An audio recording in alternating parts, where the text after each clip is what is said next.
नमस्कार, स्वागत है महाराणा क्लासेस पे। तो आज हम बीए थर्ड सेमेस्टर में हिंदी साहित्य की आधुनिक काव्य जिसका नाम है, उसमें हम प्रथम यूनिट को देखेंगे। इसमें मुख्य रूप से 2 अध्याय हैं।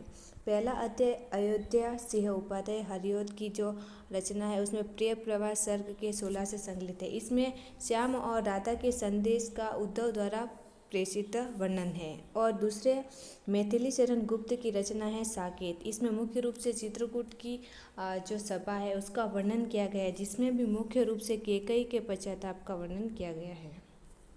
तो एक क्वेश्चन है कि हरिऔध की रचनाओं के नामों का उल्लेख कीजिए। तो इनके 2 प्रमुख महाकाव्य हैं, एक तो है प्रिय प्रवास, दूसरा है वैदेही वनवास। इनके काव्य संग्रह में चौके चौपते, चुभते चौपते, पारिजात, पद्य प्रसूत है, अधखिला फूल और ठेठ हिंदी ठाट। और यहाँ पे दूसरा प्रश्न है कि उर्मिला किसकी पत्नी थी। तो उर्मिला लक्ष्मण जी की पत्नी थी, जो श्री राम जी के भाई थे।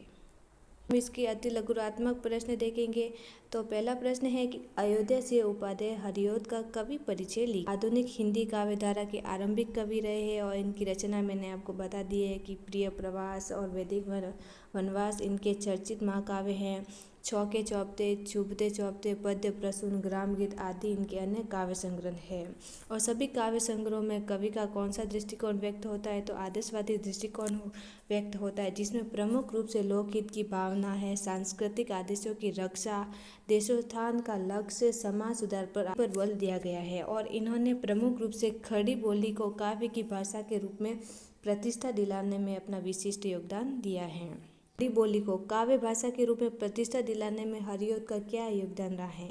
तो देखिए, कवि हरिऔध ने अपने काव्य में खड़ी बोली के विविध रूप अपनाए हैं, जिसमें प्रमुख रूप से मुहावरेदार, सरल, सरस, तद्भव शब्दावली का प्रयोग किया गया है। खड़ी बोली का आकर्षण और प्रभावशाली जो रूप है, ये इनकी रचना प्रिय प्रवास और वैदेहिक वनवास में दृष्टिगोचर होता है। ब्रज के स्थान पर खड़ी बोली की काव्य भाषा के रूप में प्रतिष्ठा प्राप्त करना तत्कालीन समय की बड़ी चुनौती थी। फिर भी हरिऔध ने अपने काव्य की भाषा में खड़ी बोली को अपनाया और इसमें अपना विशिष्ट योगदान दिया। आगे प्रश्न है कि हो जाता है निरत तप में मुक्ति की कामना से, आत्मार्थी है न है आत्मत्यागी उसे। पंक्तियों में कवि का क्या दृष्टिकोण अभिव्यक्त। कवि ने उक्त पंक्तियों में लोकहित भावना को महत्वपूर्ण बताया है, यानी कि इसमें इन्होंने बताया कि जो लोग तप, ध्यान, साधना आदि में निरत रहकर संसार से मुक्ति की कामना करते हैं, वे क्या है, वे आत्मार्थी है। अर्थात उनका यह कार्य उनके स्वयं के लिए होता है, न कि लोकहित के लिए होता है। इसलिए वो आगे कहते हैं कि सच्चा आत्मत्यागी वही होता है जो अपने लिए नहीं बल्कि जगत के हित की दृष्टि से कार्य करता है। इस प्रकार इन्होंने लोक सेवा और त्याग मानवता का प्रथम कर्तव्य बताया है और यह दृष्टिकोण कवि की पंक्तियों में इन पंक्तियों व्यक्त होता है। हरिऔध की रचनाओं के जो रचना है वो 2 प्रकार की है, एक तो है मौलिक और दूसरी है अनुदित। मौलिक में तो वही उनके जो 2 प्रमुख महाकाव्य वो है। के बाद इनके अन्य काव्य है चौके चौपते और दूसरे और भी है, अगर आप याद करना चाहें कि बोलचाल, रस कलश, प्रेम प्रचंड और उपन्यास में इनके अधखिला फूल और ठेठ हिंदी का ठाट। और इनके अनुदित जो रचनाएं हैं उसमें है उपदेश कुसुम, विनोद वाटिका, वेनिस का बाका और नीति निबंध आदि इनकी प्रसिद्ध कौन सी रचनाएं हैं। तो अनुदित रचनाएं हैं। इसके बाद प्रश्न है कि प्रिय प्रवास में राधा और कृष्ण के चरित्र की मौलिक विशेषता बताइए। तो चित्रांकन की दृष्टि से प्रिय प्रवास में कृष्ण और राधा का मौलिक चरित्र प्रस्तुत हुआ है। कृष्ण को उनके मधुर, मनोहर और प्रियतम रूप के साथ साथ लोक संरक्षण और विश्व कल्याण की भावना से परिपूर्ण पुरुषोत्तम के रूप में अंकित किया गया है। और इसी के साथ राधा के चरित्र में गल, दृश्य, भावुकता के बदले मर्यादा और संयम जैसी सद्वृत्तियों को समाहित किया गया है और वह निजी प्रीति के साथ साथ लोकहित की भावना को भी महत्व देती है। कि पाई जाती लसित इसमें शांति लोकोत्तरा है। पंक्ति में निहित संदेश को स्पष्ट कीजिए। तो श्री कृष्ण के अनुसार मनुष्य द्वारा जो की जाने वाले विभिन्न प्रकार के भोग विलास है, उनमें अनेक प्रकार की आह्लादकारी और हृदय को आनंदित करने वाली शक्तियाँ होती हैं और मनुष्य जगत हित के लिए बनता है। तो ये शक्तियाँ क्या होती है, सिद्ध होती है, सत्य सिद्ध होती हैं और उसमें कलुषता नाम मात्र की भी नहीं रहती। यदि मनुष्य निर्लिप्त रहकर इनका भोग करे और लोक कल्याण मार्ग पर कार्यक्रम में लोकोत्तर शांति भी विद्यमान रहती है। अगली कुछ पंक्तियां है कि होते जाते विफल यदि है स्वर संयोग सूत्र, तो होवेगा निहित इसमें श्रेय का बीज कोई। पंक्तियों में श्री कृष्ण के संदेश का निहितार्थ बताना है। तो इसमें श्री कृष्ण ने कहा कि हे प्रिय राधिका, विधाता के जो नियम हैं और उसके विधान और उसके द्वारा लगाए गए बंधनों का मर्म कोई नहीं जानता। ईश्वर जब भी कुछ करता है तो उसके पीछे कोई न कोई निहितार्थ होता है। अतः यदि हमारे सहयोग के सारे सूत्र व्यर्थ सिद्ध हो रहे तो इसमें दुख का कारण नहीं है, बल्कि यह मानकर हमें संतोष करना चाहिए कि विधाता की इस योजना में कोई कल्याण का बीज निहित होगा जो हम समझ नहीं पा रहे।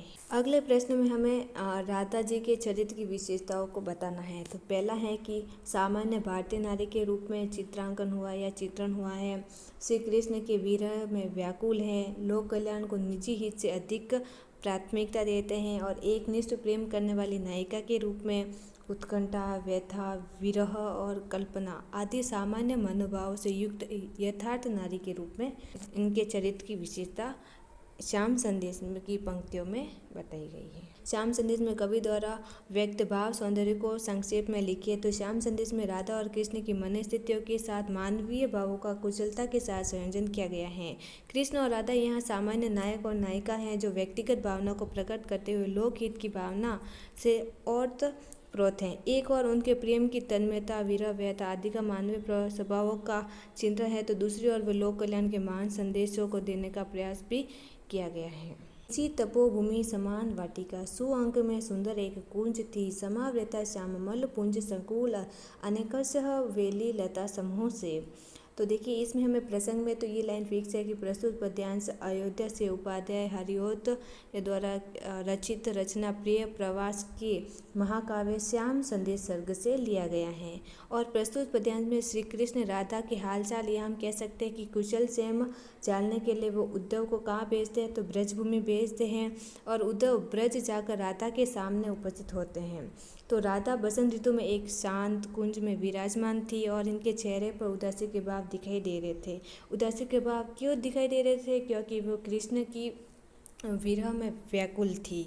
उद्धव पहले तो राधा से कुशल से पूछते हैं और फिर कृष्ण के बारे में बताते हैं और उस समय की राधा की मनोदशा का चिंतन करते हुए हरिओ जी कहते हैं, राधा जी जिस कुंज में विराजमान थी वह किसी तपोभूमि के समान प्रतीत हो रही थी। और ऐसा क्यों हो रहा था? क्योंकि वह वाटिका भी तपोभूमि के समान शांत और पवित्र थी। उसमें किसी भी प्रकार का कोलाहल नहीं था, सर्वत्र शांति और पवित्र वातावरण था।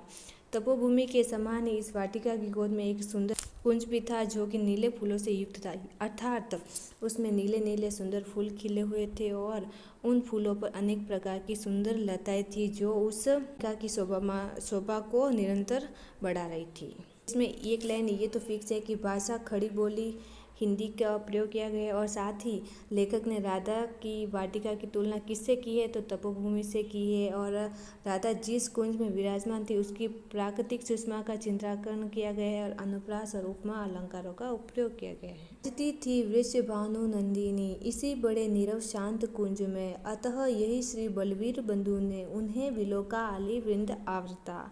तो प्रसंग में हमें वही लिखना है कि प्रस्तुत पद्यांश हरिओत की रचना महाकाव्य प्रिय प्रवास के श्याम संदेश से लिया गया है और इसमें श्री कृष्ण राधा की कुशल से पूछने के लिए उद्धव को ब्रज भेजते हैं।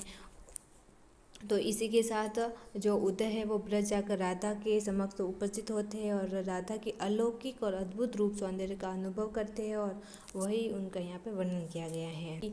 ये तो हमें ऐसे लिखना है कि जो उद्धव है वो मुख सौंदर्य का चिंतन करते हुए कहते हैं कि राधा इसी सुंदर और शांत कुंज में विराजमान थी और इसे किसके समान प्रतीत बताया गया है कि तपोभूमि के समान इसे माना गया है। अब यहाँ से शुरू करना है कि राधा के अद्भुत सौंदर्य से प्रभावित होकर कुंज के जो भंवरे हैं वो राधा के मुख को घेरे हुए थे, अर्थात उद्धव ने राधा को भंवरों के समूह से घिरा हुआ देखा। राधा का मुख कमल के समान अद्भुत सौंदर्य से युक्त था जिससे आकर्षित होकर भंवरे उनके मुख कमल की ओर दिखाई पड़ रहे थे।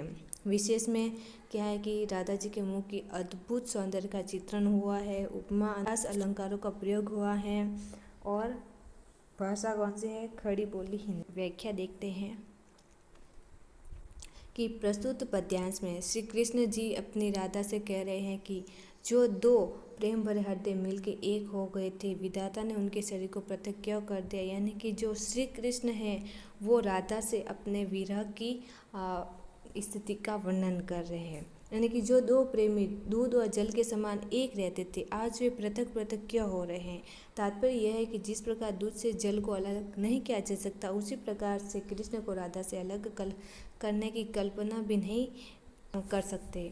और आज क्यों बाधाओं के विशाल पर्वत मध्य में आ गए, जिनके कारण उनका मिलन भी संभव नहीं हो रहा है। और कृष्ण कहते हैं कि दो प्रेमों के मिलन मार्ग में वे कौन सी विशाल विघ्न बाधाएं आ गई है जो मिलन में अवरोधक बनकर खड़ी हो गई हैं। यानी कवि वर्णन करता है कि कृष्ण कह रहे हैं कि मैं व्यग्रता से विवश होकर आकाश की ओर, धरती की ओर और तारों की ओर तथा मनुष्य के मुखों की ओर अपनी बारीक दृष्टि से देखता हूँ, लेकिन हे प्रिय, मुझे कहीं से भी ऐसा संकेत नहीं मिलता जो मेरे चिंताग्रस्त हृदय को शांति प्रदान। अगला जो अध्याय है वो मैथिली चरण गुप्त का है, साकेत है। तो देखिए इसमें पहले हम छोटे छोटे क्वेश्चन देखते हैं कि साकेत महाकाव्य के रचयिता कौन है, मैथिली चरण गुप्त। इनकी ये लिखने की प्रेरणा इनको कहाँ से मिली, तो महावीर प्रसाद द्विवेदी से मिली। और ये उनकी कौन सी रचना या लेख से मिली, तो काव्य की उपेक्षिताओं से मिली। और साकेत महाकाव्य में कुल कितने सर्ग हैं, तो 12 सर्ग हैं। साकेत में किसके चरित्र का चित्रण हुआ है, तो उर्मिला के चरित्र का चित्रण हुआ है। और उर्मिला के चरित्र के चित्रण के साथ उज्ज्वल चरित्र का चित्रण हुआ है कौन से, तो कैकेयी का। और ये जो कथन है वो किसने कहा, तो डॉक्टर नगेंद्र का है।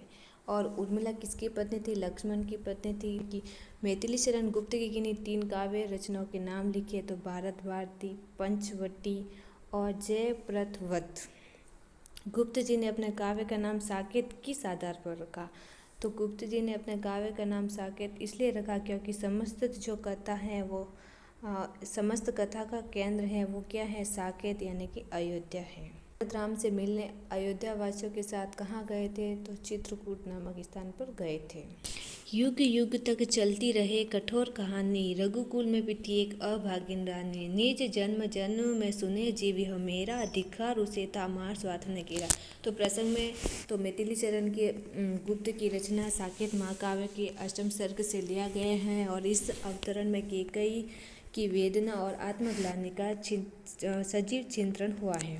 तो व्याख्या में देखिए कि कैकेयी कहती हैं कि मैंने केवल इस लोक का सुख ही सोचा और समझ लिया कि राजा बनकर, यानी किसके बारे में, अपने पुत्र भरत के बारे में बताती है कि वह राजा बनकर संसार का सबसे अधिक सुखी मनुष्य हो जाएगा। मैंने उसके परमार्थ का, जन्म जन्मांतर का तो विचार ही नहीं किया। इसी कारण आज मेरे सामने ऐसा संकट उपस्थित हुआ है तथा निकृष्ट स्वार्थी आचरण के कारण मेरा परलोक बाधित हो गया है।